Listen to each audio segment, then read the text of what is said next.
देवी जी का दर्शन करा है तुम लोगों ने? अरे बोलो तो जम के, करा है। तलवार है उनके हाथ में, ठीक है। काय पे बैठी हैं? शेर पे। तुम मोटरसाइकिल पे बैठ के इतनी घबरा जाती हो कि कोई तुम्हें घूर के देख ले तो तुम्हारी आंख में आंसू आ जाता है। वो भवानी है, दुर्गा शेर पर बैठी थी। शुंभ और निशुंभ दोनों राक्षसों ने आकर कह दिया था, ए सुंदरी, हम दोनों में से एक से तू शादी कर ले तो बच जाएगी, नहीं तो मर जाएगी। देवी अंदर गई गुफा में, शंकर भगवान से कहा, शुंभ निशुंभ आए हैं दरवाजे पर। तो भगवान शंकर मुस्कुरा कर बोले, तुम मुझसे कहने आई हो, तुम स्त्री हो, एक नारी में आधा शंकर होता है। जब शंकर तुझ में है, शक्ति तुझ में है, शिव तुझ में है, तो तू दुनिया से निपट सकती है। चढ़ जा शेर पर, उठा तलवार, कर संहार। माता पार्वती जी कहती है, मैंने शास्त्र पढ़े हैं मेरे हाथ में, मैं वेद माता भी कहलाती हूं, मैं शास्त्र हाथ में रखती हूं, शस्त्र कैसे उठाऊं? शंकर भगवान कहते हैं, संस्कृति को बचाना है, संस्कारों को बचाना है तो शास्त्र उठाना पड़ेगा, और अपने आप को और सनातन धर्म को बचाना है तो शस्त्र भी उठाना पड़ेगा।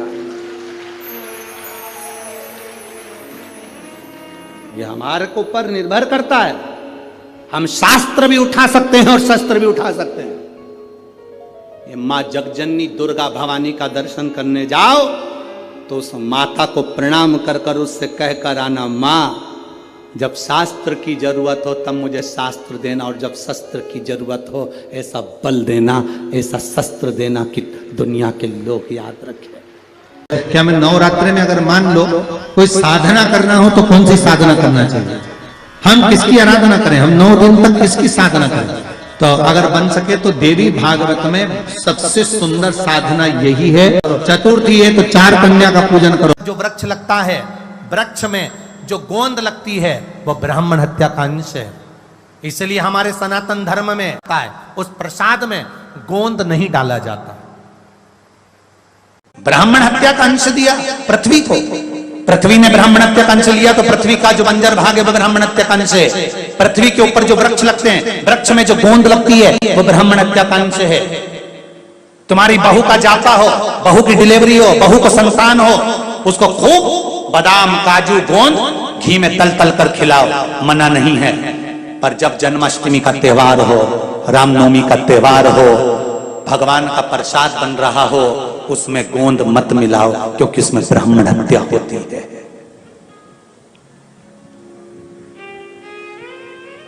उसमें ब्राह्मण हत्या होती है।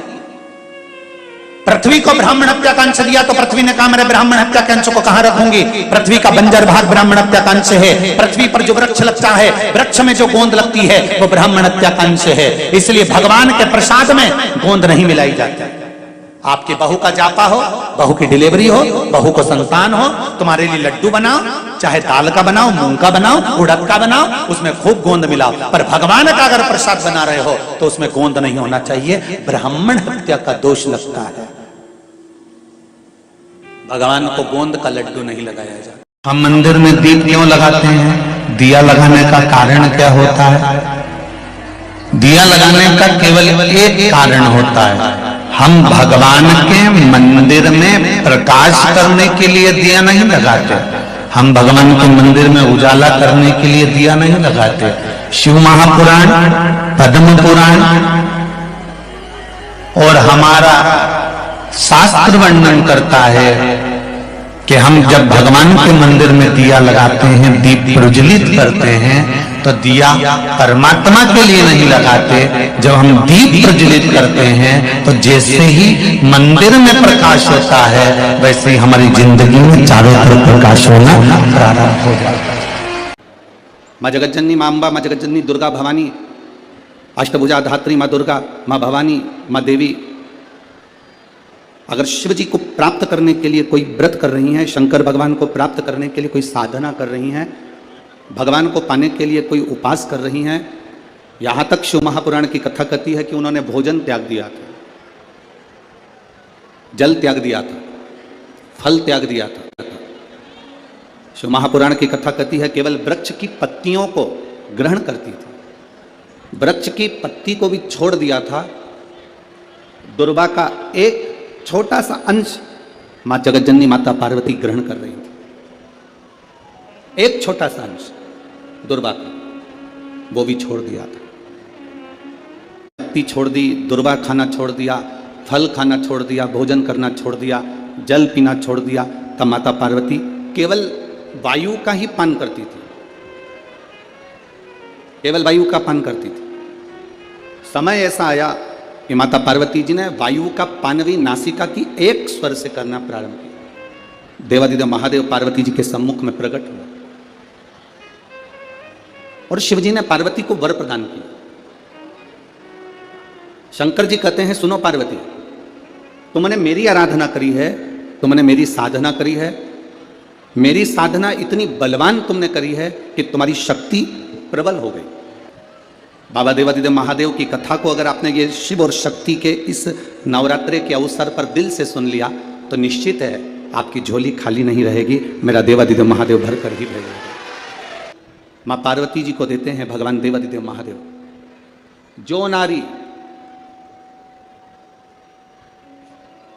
जो पुरुष, कोई बेटी, कोई बेटा, जो नारी, जो पुरुष, संत, साधु, महात्मा, सन्यासी, त्यागी, बैरागी, कोई बालक, कोई बुजुर्ग, जब भी किसी व्रत को धारण करेगा, कोई भी व्रत हमने अपनी जिंदगी में उठा लिया, कोई व्रत धारण करेगा तो शंकर भगवान कहते हैं उस व्रत को पूर्ण करने की शक्ति, बल पार्वती तुम और मैं, शिव और शक्ति दोनों प्रदान करेंगे। जब भी कोई व्रत उठे, दो वचन दिए थे माता पार्वती जी को भगवान शिव ने, एक शिव और शक्ति का बल देना और दूसरा वचन देवादिदेव महादेव ने माता पार्वती को दूसरा वचन, दूसरा वर दिया था। पार्वती सुन,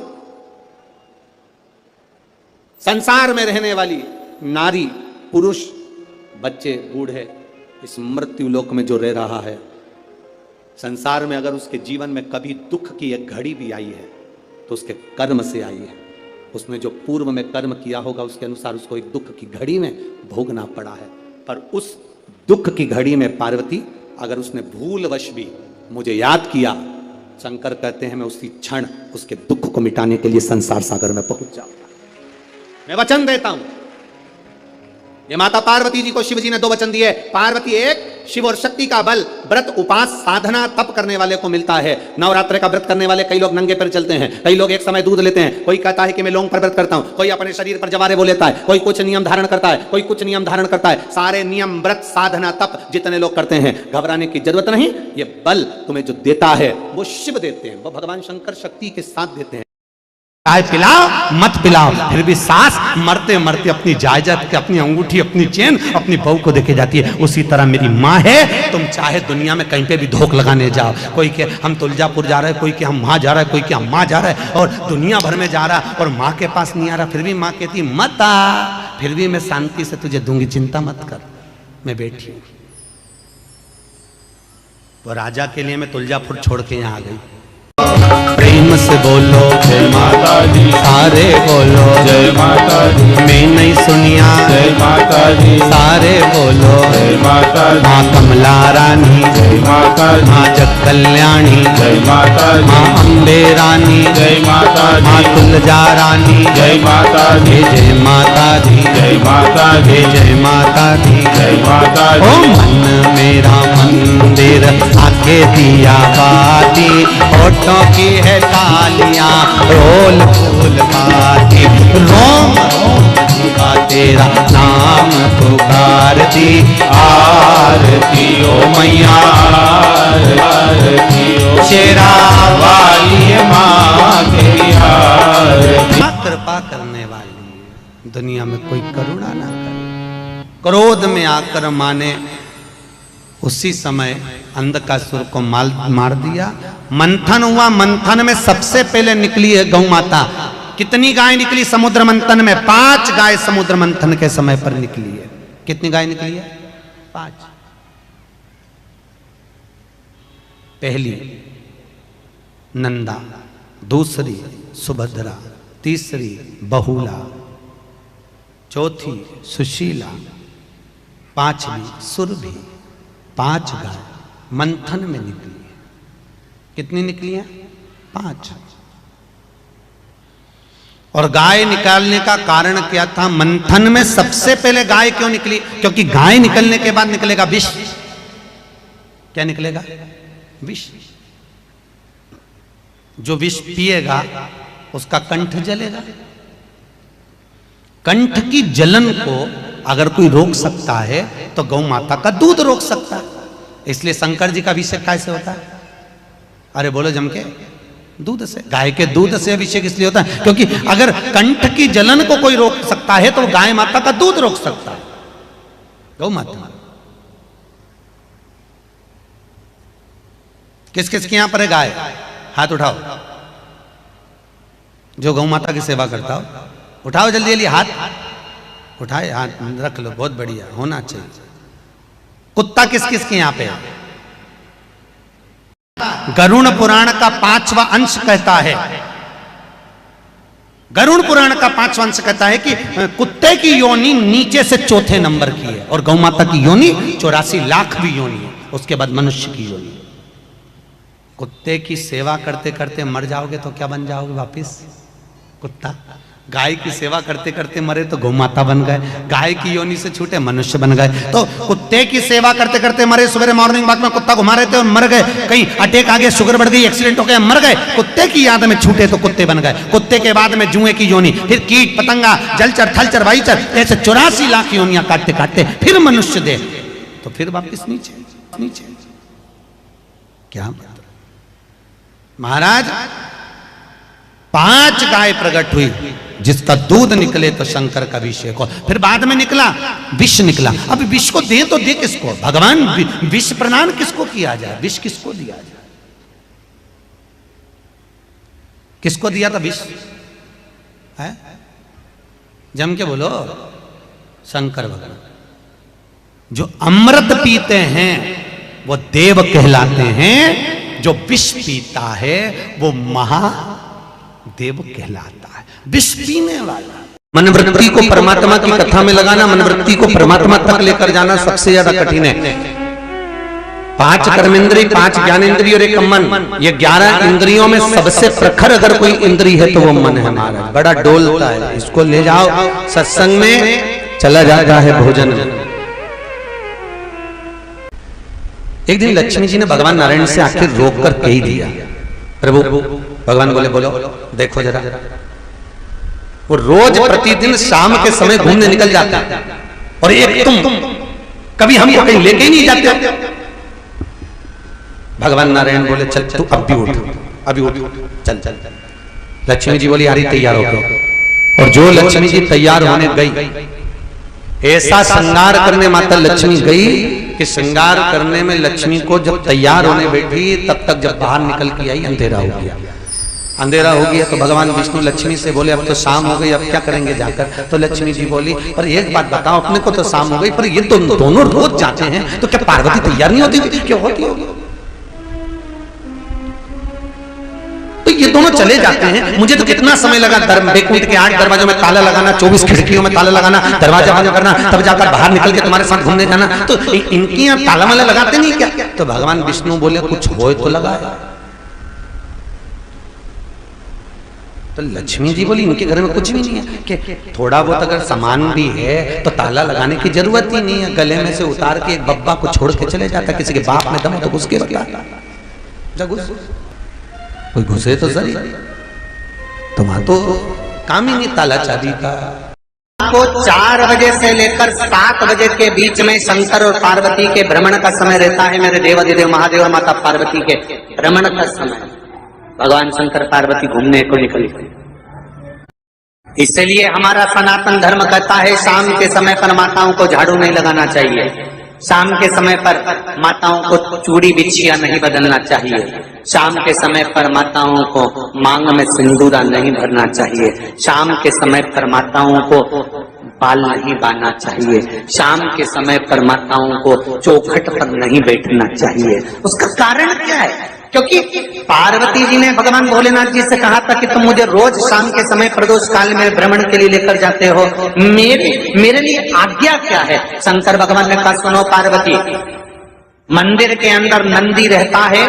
जाने वाला यात्री जब मंदिर में मेरा दर्शन करने आता है तो नंदी के कानों में कहकर जाता है कि शिव जी को मेरे यहाँ लेकर आना। मैं नंदी के अनुसार उनके घर जाता हूँ।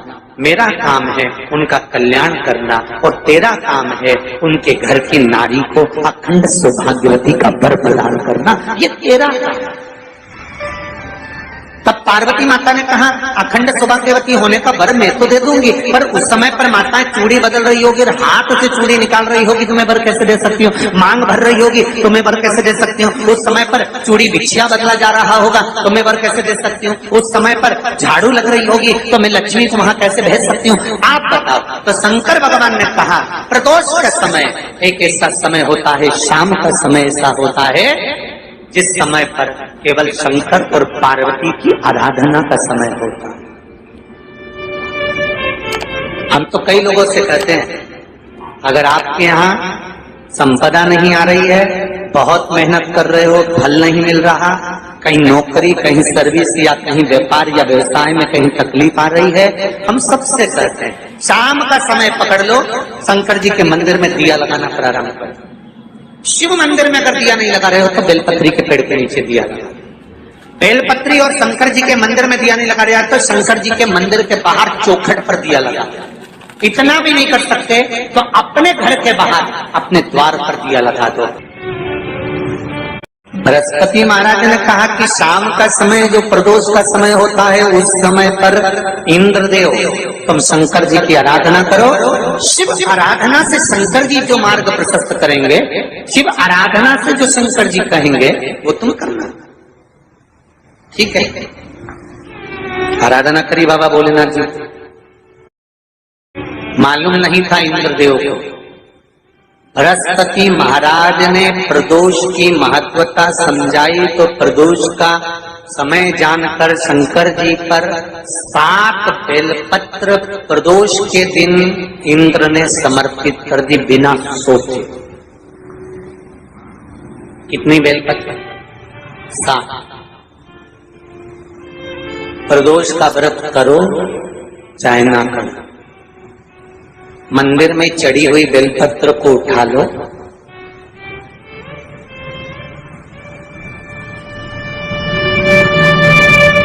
बेलपत्र का ब्रह्म कमल बना लो।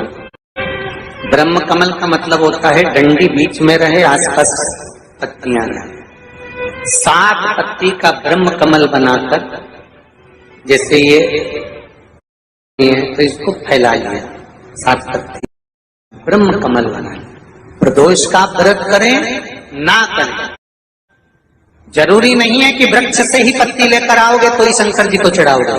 शिव जी पे से चढ़ी हुई उठाकर धोकर ब्रह्म कमल बनाकर